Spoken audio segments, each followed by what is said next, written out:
Perkenalkan, nama saya Irwan SPD. Saya adalah mahasiswa PPG dalam jabatan Angkatan 2, kelas B, kelompok 2, Universitas Swadaya Gunung Jati. Dengan NIM 120200156. Terima kasih. Wassalamualaikum warahmatullahi wabarakatuh.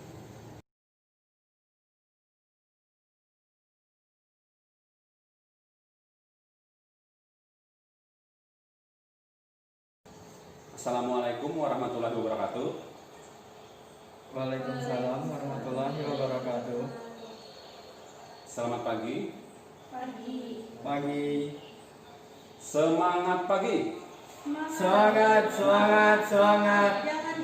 Jangan kendor. Ya, kita ulang ya. Siap? Semangat pagi. Semangat. Jangan kasih kendor. Ya, alhamdulillah pada pagi hari ini kita bertemu kembali dalam mata pelajaran ekonomi. Sebelum kita memulai pelajaran pada hari ini, marilah kita berdoa menurut ajaran agama masing-masing agar pelajaran pada hari ini bermanfaat bagi kita di kemudian hari. Tolong kepada ketua kelas, tolong dipimpin. Sebelum mulai pelajaran pada pagi hari ini, mari kita berdoa menurut kepercayaan kita masing-masing. Berdoa dimulai.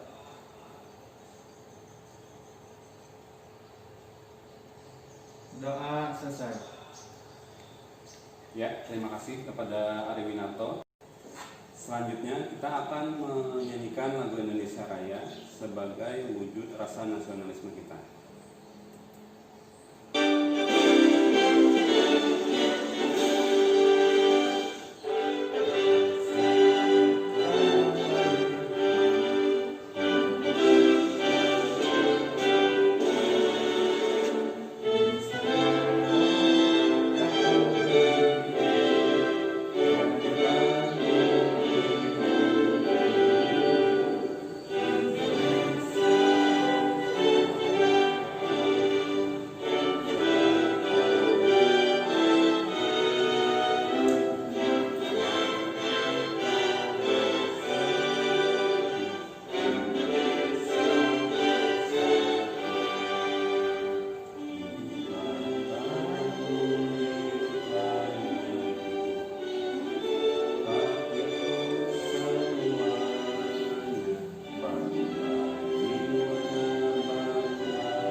Ya, untuk kalian silahkan mengisi link absensi yang sudah Bapak kirim di WA grup kalian.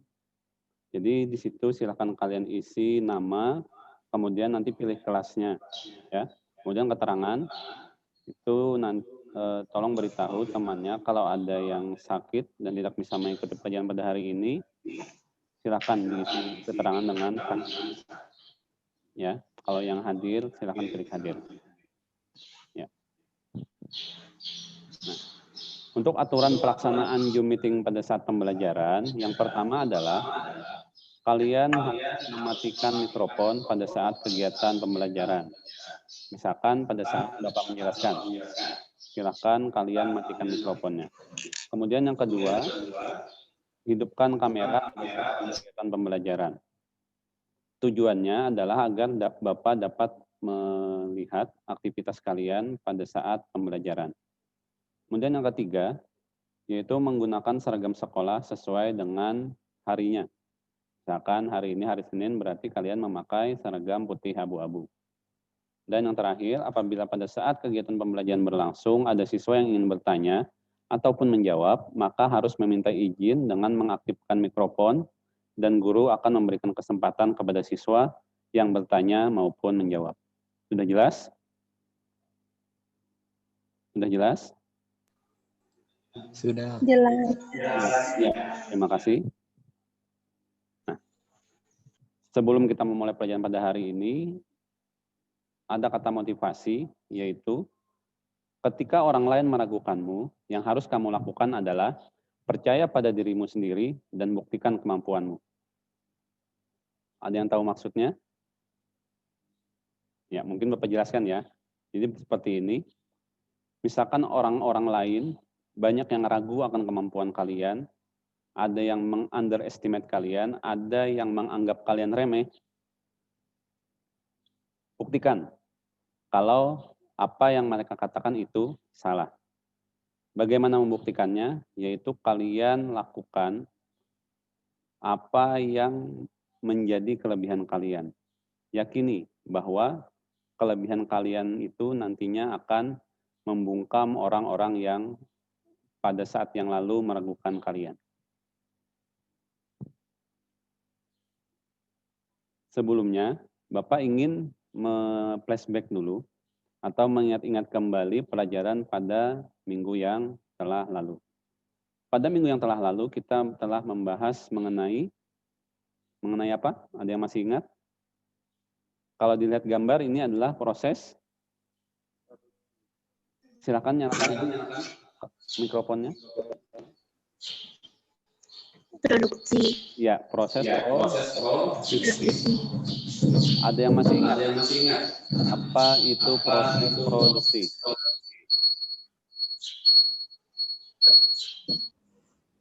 Ya, ada yang bisa menjawab? Proses produksi adalah nilai guna untuk menambah nilai. Ya, jadi proses produksi adalah kegiatan menambah nilai guna suatu barang. Tapi di sini tidak hanya barang ya, tapi juga bisa berupa jasa. Jadi yang diproduksi itu tidak hanya barang, tapi bisa juga berupa jasa. Nah, setelah barang-barang tersebut diproduksi, maka kegiatan ekonomi selanjutnya adalah ini adalah clue-nya. Gambar clue-nya. Yang pertama ini adalah yang Bapak klik adalah silakan jawab.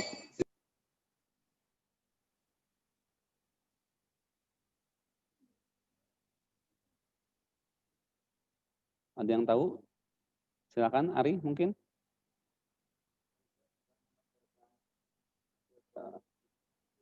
Dinyalakan mikrofonnya. Belum terdengar di tempat Bapak.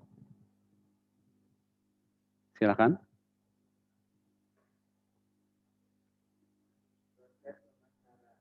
Proses pemasaran. Kemudian yang ini. Ada yang tahu gambar apa? Orang sedang jual Gorengan. Jual gorengan. Kemudian ini. Yang bawah. Ini banyak tabung gas. Gambar. Produksi. Gambar apa? Gambar agen LPG atau tabung gas. Kemudian kita lanjutkan. Clue yang kedua.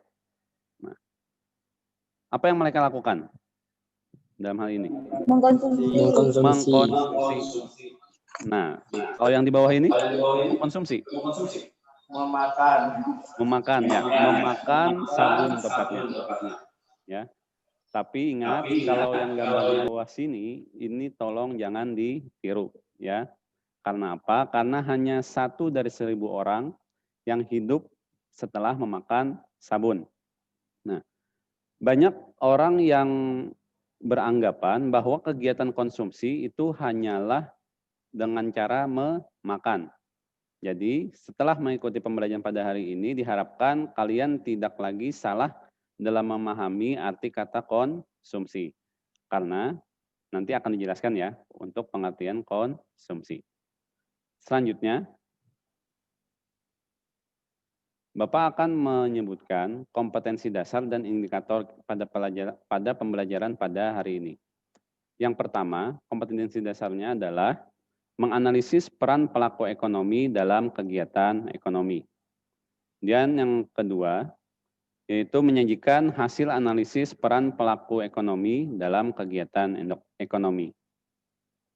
Indikator pembelajaran kita pada hari ini adalah yang pertama, menyimpulkan pengertian distribusi. Yang kedua, menganalisis faktor-faktor yang mempengaruhi distribusi. Yang ketiga, merancang diagram mata rantai distribusi. Yang keempat, menyimpulkan pengertian konsumsi dan tujuannya. Yang kelima, menganalisis faktor-faktor yang mempengaruhi konsumsi.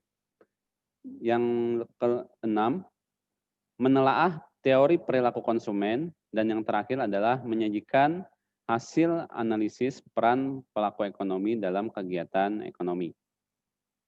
Dari kompetensi dasar dan indikator, tujuan pembelajaran kita pada hari ini adalah melalui pendekatan saintifik digital dengan model pembelajaran problem-based learning, peserta didik bersama dengan guru dapat menyimpulkan pengertian distribusi, menganalisis faktor-faktor yang mempengaruhi distribusi, merancang diagram mata rantai distribusi, menyimpulkan pengertian konsumsi dan tujuannya, menganalisis faktor-faktor yang mempengaruhi konsumsi, menelaah teori perilaku konsumen, serta menyajikan presentasi dengan tahapan yang jelas, serta mengkomunikasikan secara HOTS atau High Order Thinking Skill hasil analisis peran pelaku ekonomi dalam kegiatan ekonomi melalui media lisan dan tulisan. Dengan jujur, disiplin, tanggung jawab, dan teliti dengan selalu memunculkan nilai kreatif, critical thinking, komunikatif, dan collaborate. Nah, untuk garis besar kegiatan kita pada hari ini adalah nanti kita akan melakukan kegiatan diskusi secara berkelompok, di mana nanti agendanya adalah dalam diskusi tersebut mencari informasi. Setelah dicari, kalian kumpulkan informasi tersebut, kemudian kalian olah, sehingga nanti hasilnya itu nanti kalian akan simpulkan dan nanti akan kalian presentasikan. Sampai di sini ada yang belum jelas atau sudah paham semuanya? Jelas. Terima kasih.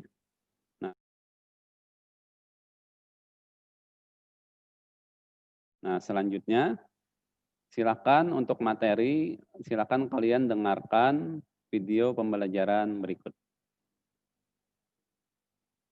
Distribusi dapat diartikan sebagai penyaluran hasil produksi berupa barang dan jasa dari produsen untuk memenuhi kebutuhan. Orang yang melakukan kegiatan distribusi disebut distributor. Distribusi dapat dilakukan dengan dua cara, yaitu sebagai berikut. Yang pertama, distribusi langsung artinya menyalurkan barang dari produsen langsung kepada konsumen tanpa melewati perantara. Contohnya, seorang penjual nasi uduk, pentol, atau martabak sendiri dan langsung menjual dagangannya kepada pembeli. Kedua, distribusi tidak langsung artinya menyalurkan barang dari produsen kepada konsumen melalui pasar.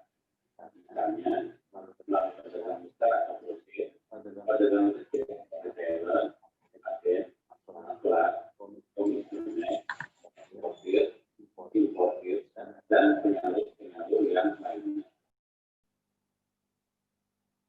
Oda timbang oleh. Rasanya seperti Anda menjadi ironis.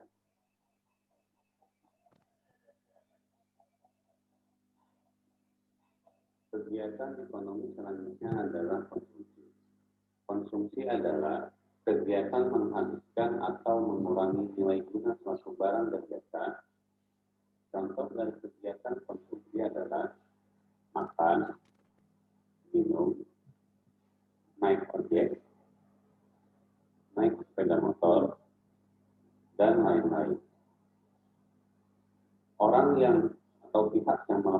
kegiatan konsumsi disebut konsumen.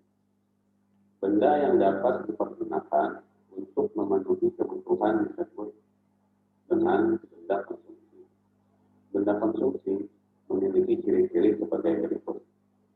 1. Digunakan untuk memenuhi kebutuhan manusia. 2. Dapat habis jika digunakan secara terus-menerus. Dan 3. Habisnya nilai barang. Setelah kalian menyaksikan video pembelajaran yang telah Bapak sajikan, sekarang Bapak akan menayangkan 2 buah video yang berkaitan dengan distribusi serta konsumsi. Dan video untuk mengetahui bagaimana pengaruh banjir terhadap distribusi barang ibu kota, ini kita sudah terhubung dengan Wakil Ketua Asosiasi Logistik dan Forwarder Indonesia, ada Pak Ya. Mahendra Rianto. Silakan kalian saksikan videonya. Kabar baik, Ya. kita pakai ibu kota tidak global. Ya, silakan fokus. Banjir tampaknya di sebagian wilayah dan kita ingin mengetahui Nah, Pak Mahendra, video pertama ini mengenai distribusi. langganan di ibu kota dan mungkin sudah ada antisipasinya, tapi kali ini seperti apa Anda melihat kerugian paling dialami untuk distribusi logistik dan barang pada banjir yang terjadi hari ini? Iya, ini sepertinya kalau saya lihat nih banjir 5 tahunan kan. Karena curah hujan minggu ini cukup tinggi. Dan apa namanya? Tolong fokusnya ya. Distribusi di Anak-anak tolong fokus dulu melihat videonya. dari kemarin sampai dengan hari ini. Karena setelah ini kalian akan Bapak bentuk dalam 2 kelompok untuk sama-sama berdiskusi.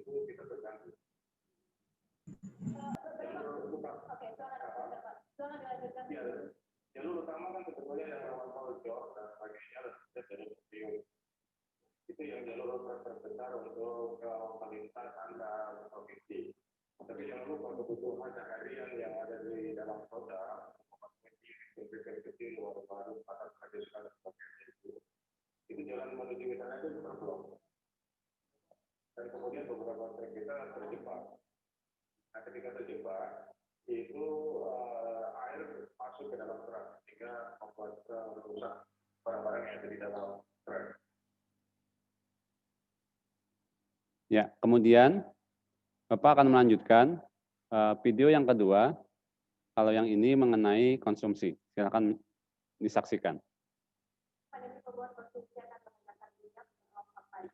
Oke, berarti ya, dengan pelaksanaan sosial bersama. Ya, jadi silakan saksikan videonya, yaitu mengenai konsumsi. Maupun juga kerugian transportasi dan dampaknya PT Pertamina Persero ini diperkirakan bahwa penjualan BBM para pengguna akan jauh lebih rendah dibandingkan tahun lalu. Dan seperti apa kita akan lihat dalam konsumsi BBM melempem kala pandemi.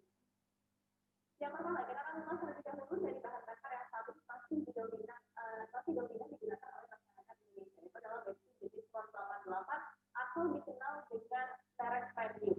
Per September 2020, realisasi penjualan premium ini mencapai 6,7 juta kiloliter atau KL, sementara hingga akhir tahun penjualan BBM ini diprediksi hanya akan mencapai 8,7 juta KL, ataupun juga 21% lebih rendah dibandingkan kuota yang ditetapkan pada awal tahun, yaitu sebesar 11 juta KL. Dan bahkan sebetulnya jika kita bandingkan dengan penjualan hingga akhir tahun lalu yang mencapai 11,6 juta KL, angka ini turun 25% atau hanya sebesar 3/4-nya saja. Nah, kemudian dari sisi rata-rata penjualan harian di sepanjang tahun 2020, tepatnya adalah pada bulan September 2020, kita lihat angkanya adalah untuk penjualan premium per harinya ini mencapai 23.100 KL. Sementara angka ini memang naik sedikit ya kalau kita bandingkan dengan masa awal pandemi COVID-19 pada April 2020 yang sebesar 22.600 KL. Kemudian penjualan premium tertinggi ini terjadi pada bulan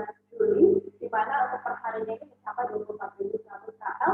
Kemudian turun lagi pada bulan Agustus menjadi 23.900 KL. Nah, kalau kita lihat di sini memang dilaporkan mencapai 90.000 KL per hari untuk total tahun 2019. Ini artinya adalah memang ada penurunan yang drastis dari tahun sebelumnya 2019 hingga akhirnya pada tahun 2020. Nah, kalau kita lihat ya juga kita urai polanya, ini memang sejalan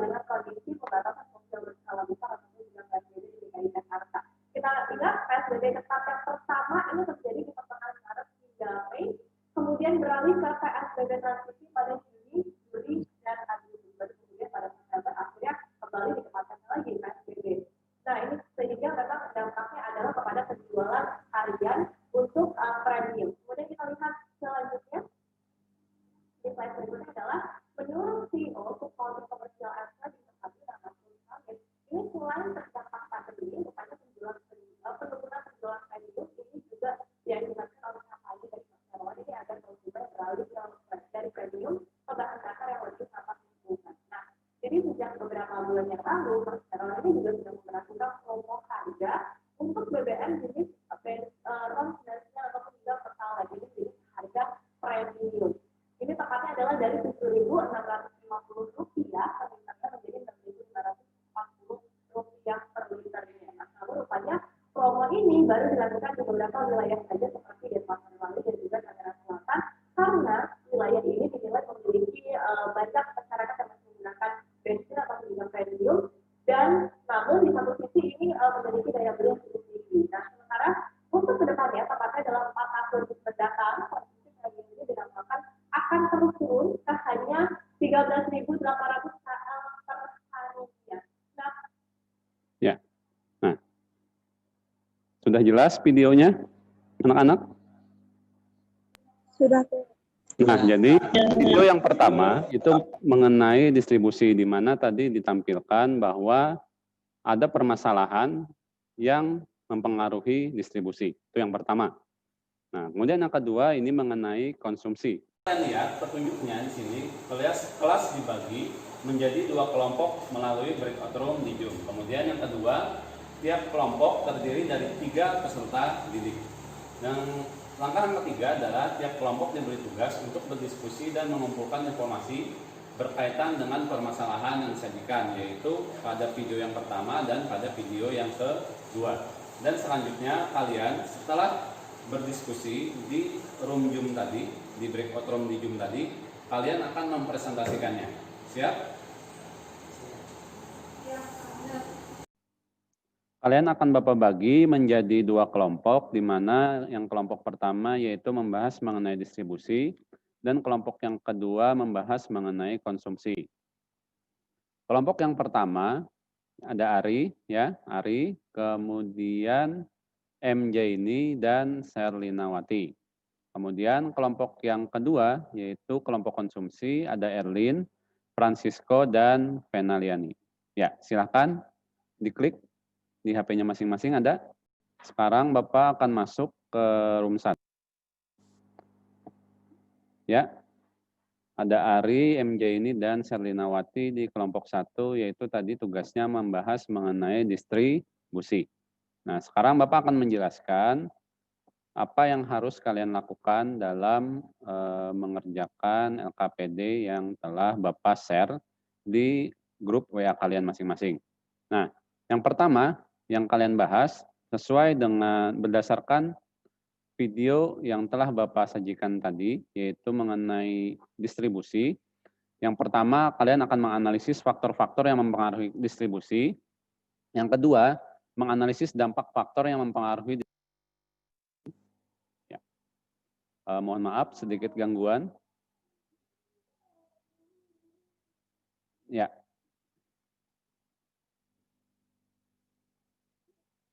Kemudian yang ketiga, analisis faktor-faktor yang mempengaruhi distribusi, dan yang keempat adalah merancang diagram mata rantai distribusi. Sampai di sini dulu, silakan kalau ada pertanyaan. Ada? MJ ini, Serlinawati, Ari, ada pertanyaan? Tidak ada, Pak. Tidak ada, Pak. Ya, silakan kalian diskusikan dengan anggota kelompok kalian masing-masing. Ya, Bapak akan bergabung dulu dengan kelompok 2, yaitu kelompok konsumsi. Ya, silakan kalian diskusikan ya. Ya, apakah bisa mendengar suara Bapak? Bisa? Bisa, Pak. Ya, jadi untuk kelompok 2, kalian akan membahas mengenai konsumsi. Sekarang Bapak akan menjelaskan apa yang harus kalian lakukan di kelompok 2. Nah, yang pertama, berdasarkan video yang sudah kalian tonton, di sini sudah Bapak sediakan YouTube-nya. Jadi kalian dapat melihatnya kembali di link YouTube ini apabila pada tayangan tadi belum jelas.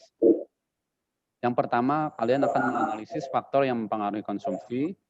Yang kedua, kalian akan menganalisis dampak faktor yang mempengaruhi konsumsi pada kegiatan konsumsi. Yang ketiga, menyebutkan dan menjelaskan tujuan orang melakukan kegiatan konsumsi. Yang keempat, menganalisis faktor-faktor lain yang mempengaruhi konsumsi. Dan yang terakhir adalah menjelaskan teori perilaku konsumen. Jadi silahkan kalian diskusikan. Vena, Erlin, dan Francisco silahkan kalian diskusikan.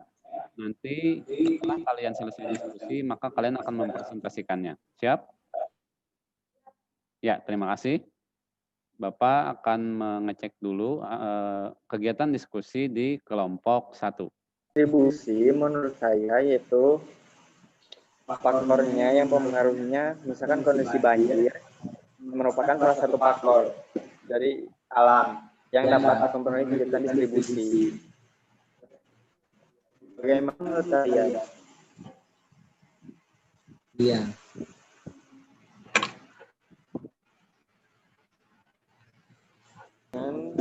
Dampak yang mempengaruhi distribusi pada kegiatan tersebut. Nah, banjir dapat menghambat kegiatan distribusi karena salah satu jalur distribusi utama adalah jalur darat. Hingga apabila terjadi musibah banjir, otomatis jalur distribusi tersebut darat akan terputus karena banjir. Nah, selain itu, faktor-faktor lain yang dapat mempengaruhi distribusi yaitu pasar, barang, perusahaan, dan kebiasaan dalam pembelian. Bagaimana? Ya, silakan. Kalau ada dari MJ ini atau Serlinawati. Bagaimana pendapat Ari tadi? Iya, Pak, bagus. Serlina gimana? Nyalakan saja mikrofonnya. Iya, Pak, bagus. Ya, selanjutnya Bapak akan mengecek kegiatan di kelompok 2. Halo, ada Vena, Erlin, sama Francisco. Apakah bisa mendengar suara Bapak? Erlin? Dengar, Pak. Ya. Dengar, Pak. Ya, silakan. Silakan diskusikan. Yang tadi apakah sudah sampai nomor berapa? Sampai nomor 3. Ya, coba kamu katakan pendapatnya. Faktor yang mempengaruhi konsumsi yaitu pada saat pandemi COVID saat ini yang mempengaruhi konsumsi BBM. Karena adanya kebijakan pemerintah untuk melaksanakan PSBB, sehingga konsumsi BBM masyarakat berkurang pada saat ini. Yang kedua yaitu dampak faktor yang mempengaruhi konsumsi pada kegiatan konsumsi. Faktor yang mempengaruhi konsumsi bisa menambah konsumsi juga bisa mengurangi konsumsi. Berdasarkan video kebijakan pemerintah memperlakukan PSBB mengurangi jumlah konsumsi BBM karena sekolah-sekolah melaksanakan belajar dari rumah. Begitu juga dengan perkantoran melaksanakan work from home. Masyarakat tidak bisa dengan bebas bepergian dan sehingga konsumsi BBM pun berkurang. Ya, setelah kalian selesai berdiskusi dan kelompok kalian masing-masing tadi, silahkan kalian mempresentasikan hasil dari diskusi kelompok kalian masing-masing. Kita mulai dari kelompok 1 dulu. Siapa yang menjadi pembicaranya? Saya, Pak. Ya, silakan Ari. Assalamualaikum warahmatullahi wabarakatuh. Ya. Saya perwakilan dari kelompok 1 akan mempresentasikan hasil kerja kelompok kami. Yang pertama yaitu mengenai analisis faktor yang mempengaruhi distribusi.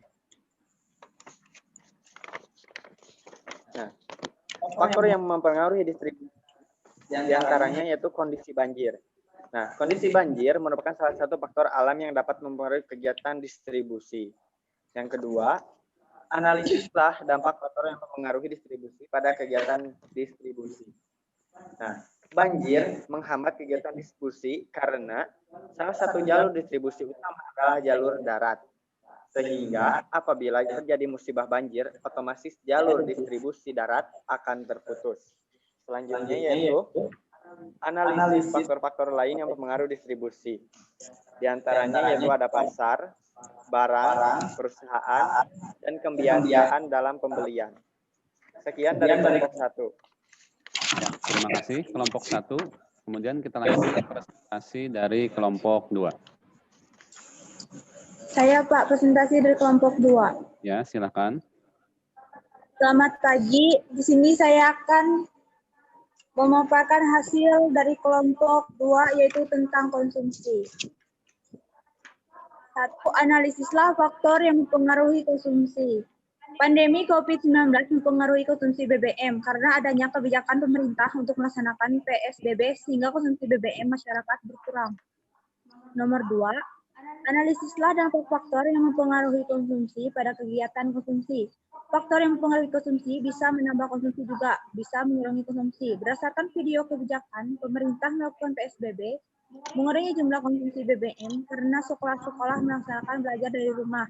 Begitu juga perkantoran melaksanakan work from home, masyarakat tidak bisa dengan bebas bepergian dan sehingga konsumsi BBM pun berkurang. Ya,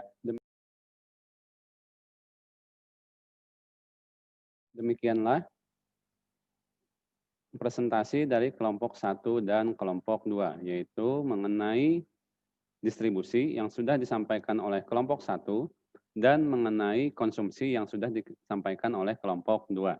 Nah, sudah benar apa yang dikatakan teman-teman kalian tadi. Yang pertama adalah mengenai distribusi. Seperti yang kita lihat sama-sama tadi, kegiatan distribusi itu terhambat karena adanya bencana alam. Apa bencana alam yang terjadi? Yaitu banjir. Tentu saja ya, banjir itu dapat menghambat yang namanya distribusi barang. Seperti kita ketahui, distribusi barang di Indonesia ini mayoritas itu melalui jalur darat. Sehingga apabila jalur darat di sini karena ada banjir tadi terhambat, nah maka distribusi barangnya pun juga akan terhambat. Nah, kemudian yang kedua tadi mengenai konsumsi BBM. Seperti kita ketahui, sekarang ini pemerintah sedang menggalakkan yang namanya PSBB atau pembatasan sosial berskala besar, di mana segala kegiatan masyarakat itu dibatasi oleh pemerintah. Baik itu sekolah, kemudian bekerja juga dibatasi oleh pemerintah. Pekerjaan pun beberapa pekerjaan saja yang diizinkan untuk dilakukan di perkantoran. Hanya pekerjaan-pekerjaan yang yang menguasai hajat hidup orang banyak. Misalkan, nah jadi yang diizinkan itu cuma pekerjaan-pekerjaan yang menguasai hajat hidup orang banyak. Misalkan seperti mereka yang bekerja di PDAM, kemudian mereka yang bekerja di PLN. Nah, jadi mereka-mereka ini mau tidak mau, suka tidak suka, terpaksa harus bekerja di luar rumah. Nah, lain halnya pekerjaan-pekerjaan yang bisa dilakukan di rumah, seperti perkantoran, kemudian seperti kita belajar juga bisa dilakukan dari rumah, atau yang dengan diistilahkan BDR, atau belajar dari rumah, atau PJJ atau pembelajaran jarak jauh. Kenapa itu mempengaruhi konsumsi? Karena seperti ini. Seperti kalian ketahui, kalian tidak datang ke sekolah, berarti kalian juga tidak menggunakan sepeda motor. Betul? Betul nggak? Nah, ya. Nah, jadi karena kalian tidak menggunakan sepeda motor, secara otomatis kalian tidak mengkonsumsi BBM. Bayangkan saja, kita saja yang ada di lingkungan kita saja tidak menggunakan BBM, dikalikan dengan seluruh masyarakat Indonesia yang baik itu yang belajar dari rumah maupun maupun bekerja dari rumah yang tidak mengkonsumsi BBM, maka secara otomatis konsumsi BBM di Indonesia juga akan menurun. Sampai di sini dulu, silakan kalau ada pertanyaan.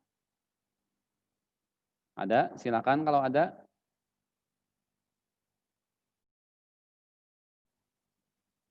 Silakan kalian kerjakan soal post-test yang telah Bapak share linknya di grup WA kalian masing-masing. Bapak beri waktu 10 menit. Ya, silakan. Jadi kalian isi dulu nama, kemudian pilih kelas, baru kalian pilih jawaban. Ini ada 10 jawaban, 10 soal.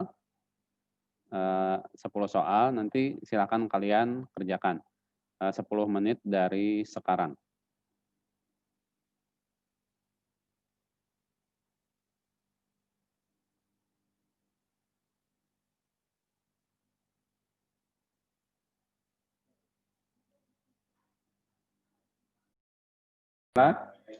kalian tadi telah menyelesaikan post-testnya dan alhamdulillah nilainya sudah bagus-bagus semua.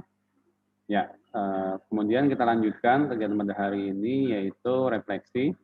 Ada yang bersedia menyatakan refleksinya untuk pembelajaran pada hari ini? Silakan. Saya, Pak. Ya, silakan Ari Winarto. Mohon maaf sebelumnya jika video atau suara saya agak terganggu karena di tempat saya sedikit terkendala dengan jaringan. Ya, silakan. Nggak apa-apa. Nah, yang pertama itu adalah kendala jaringan, dan yang saya dapatkan dari pembelajaran pada pagi hari ini ada manfaat dan ilmu yang saya dapatkan, yaitu mengenai penjelasan serta pengertian yang jelas dari pengertian distribusi dan konsumsi. Begitupun juga dengan faktor-faktor yang mempengaruhinya, seperti yang sudah tadi dijelaskan sebelumnya. Kemudian, Pak. Kalau kekurangannya, yang pertama tadi ya? Iya, kekurangannya adalah terkendala jaringan. Oh ya, berarti kita sama-sama ya mengalami kendala jaringan. Makanya tadi Zoom-nya pun kita keluar masuk ya. Sebentar logout, sebentar logout. Nah, jadi inilah kendala kita dalam melaksanakan PJJ atau BDR. Nah, jadi mudah-mudahan hal ini tidak mengurangi semangat kita dalam belajar, ya. Nah, kemudian yang kalian pelajari pada materi selanjutnya yaitu mengenai pelaku ekonomi dan peran pelaku ekonomi. Nanti materinya akan Bapak share di grup WA kalian, ya. Nah, berarti cukup sekian pertemuan kita pada hari ini. Terima kasih kepada semua siswa yang masih semangat untuk belajar walaupun kita sama-sama mengetahui agak berat untuk belajar menggunakan daring ini. Untuk belajar mungkin agak berat ya untuk belajar jarak jauh seperti ini, tidak seperti biasanya kita langsung tatap muka. Banyak hambatan-hambatannya termasuk pulsa, kemudian kendala jaringan. Nah, tapi jangan menjadikan kita patah semangat untuk tetap belajar. Ya, tetap semangat kalian dalam belajar, baik itu mata pelajaran Bapak maupun mata pelajaran yang lain. Baiklah, Bapak cukupkan pelajaran pada hari ini dengan mengucapkan wassalamualaikum warahmatullahi wabarakatuh. Selamat siang. Waalaikumsalam warahmatullahi wabarakatuh. Selamat siang. Selamat siang. Terima kasih. Ya, sampai jumpa minggu depan.